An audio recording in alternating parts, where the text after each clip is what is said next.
Breaking చూస్తున్నాం. మహబూబ్నగర్ జిల్లా గొల్లపల్లిలో ఉధృత పరిస్థితి తలెత్తింది. సర్పంచ్, మాజీ సర్పంచ్ వర్గాల మధ్య ఘర్షణ చెలరేగింది. సర్పంచ్ ఇంటిపై మాజీ సర్పంచ్ అనుచరులు దాడికి పాల్పడ్డారు. పరస్పరం దాడులతోటి గ్రామంలో ఉధృత పరిస్థితులు నెలకొన్నాయి. దీంతో గొల్లపల్లిలో భారీగా పోలీసులను మోహరించారు.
మహబూబ్నగర్ జిల్లా గొల్లపల్లిలో ఉధృత పరిస్థితి తలెత్తింది. సర్పంచ్, మాజీ సర్పంచ్ వర్గాల మధ్య ఘర్షణ చెలరేగింది. సర్పంచ్ ఇంటిపైన మాజీ సర్పంచ్ అనుచరులు దాడికి పాల్పడ్డారు. పరస్పరం దాడులతోటి గ్రామంలో ఉధృత పరిస్థితులు నెలకొన్నాయి. దీంతో గొల్లపల్లిలో భారీగా పోలీసులను మోహరించారు.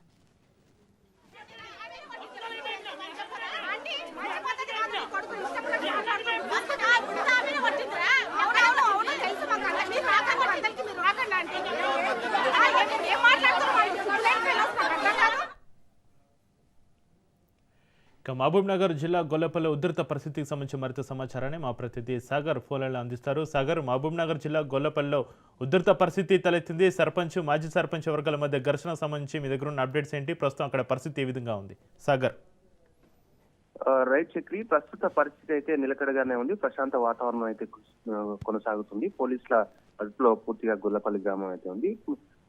ఏదైతే మహబూబ్నగర్ జిల్లా జడ్చర్ల నియోజకవర్గ పరిధిలోని గొల్లపల్లి గ్రామంలో అయితే నిన్న రాత్రి ఒకసారిగా బీజేపీ సర్పంచ్ ఇంటిపై దాడి చేసినట్టుగా కూడా ఆరోపణలు వినిపిస్తున్నాయి. పూర్తిగా గతంలో అయితే బీఆర్ఎస్ పార్టీకి సంబంధించిన సర్పంచ్ అక్కడ గెలుపొందారు గత ఎన్నికల్లో. ఈసారి మాత్రం పూర్తిగా అనూహ్య ఫలితాలతో బీజేపీకి సంబంధించిన అభ్యర్థి అక్కడ గొల్లపల్లి సర్పంచ్ గా ఎన్నిక కావడంతో అయితే ఒకసారిగా నిన్న బీజేపీ కార్యకర్తలు ఎవరైతే వార్డు మెంబర్లు ఉంటారో ఇటు మాజీ సర్పంచ్ సంబంధించిన వర్గీయులు, బీఆర్ఎస్ పార్టీకి సంబంధించిన వాళ్ళంతా కూడా ముందుగా చిన్నగా స్టార్ట్ అయిన గొడవ ఒకసారిగా పెద్దగా కావడంతో చర్చలకు సంబంధించిన పోలీసులు అదుపులో వీళ్ళందరినీ కూడా హుటాహుటిన గ్రామాన్ని చేరుకొని అందరినీ అదుపులోకి తీసుకుని గొడవను అయితే సర్దుమణిగించినట్టుగా ఒకటి తెలుస్తుంది.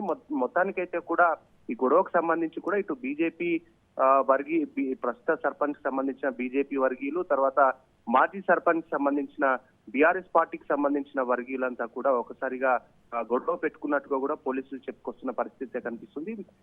ఈ గొడవ జరిగే సమయంలో అయితే ప్రస్తుత బీజేపీ సర్పంచ్ అయితే యాదగిరి గుట్టకు వెళ్ళినట్టుగా కూడా తెలుస్తుంది. ఆయన గొల్లపల్లిలో లేనట్టుగా కూడా తెలుస్తుంది. మొత్తానికైతే కూడా ఆయన వచ్చిన తర్వాత ఈ దాడికి పాల్పడిన వారిపై పూర్తిగా కఠిన చర్యలు తీసుకొని పోలీస్ స్టేషన్ లో కేసు నమోదు చేస్తామంటూ కూడా ప్రస్తుత సర్పంచ్ చెప్పుకొస్తున్న పరిస్థితి. ఈ ఘటనకు సంబంధించి వాళ్ళు ఓటమిని జీర్ణించుకోలేకనే ఇవన్నీ కూడా చేస్తున్నారు, ఓటమిని వాళ్ళు జీర్ణించుకోలేక ఇవన్నీ చేస్తున్నారంటూ కూడా ఆయన సర్పంచ్ చెప్పుకొస్తున్న పరిస్థితి కూడా కనిపిస్తుంది. చక్రి, ప్రస్తుతం అయితే గొల్లపల్లి గ్రామంలో అయితే ప్రశాంత వాతావరణం కొనసాగుతుంది. దీనికి సంబంధించి దాడి జరిగిన వారిపై కూడా పోలీసులు కఠిన చర్యలు తీసుకుంటామంటూ కూడా హామీ ఇచ్చిన పరిస్థితి కూడా కనిపిస్తుంది. చక్రి, సాగర్, ఈ దాడిలో ఎవరికైనా గాయాలయ్యాయా? ఈ ఘటనపైన గ్రామస్థాయి లీడర్స్ ఏమంటున్నారు? దాడికి సంబంధించి కూడా ముందుగానే పసిగట్టిన అక్కడ గ్రామస్తులంతా కూడా పోలీసు వారికి సమాచారం ఇవ్వడంతో పోలీసు వారు అదుపులోకి మొత్తాన్నంతా కూడా అదుపులోకి తీసుకున్నారు. ఎవరికి ఎటువంటి గాయాలు కాలేదు. చక్రి, దీనికి సంబంధించి కూడా పోలీసులు ఎప్పటికప్పుడు ఆ గ్రామానికి సంబంధించి కూడా ఉద్రిక్తతను తగ్గించి కొంతమందిని అయితే స్టేషన్ తీసుకెళ్లినట్టుగా కూడా తెలుస్తుంది.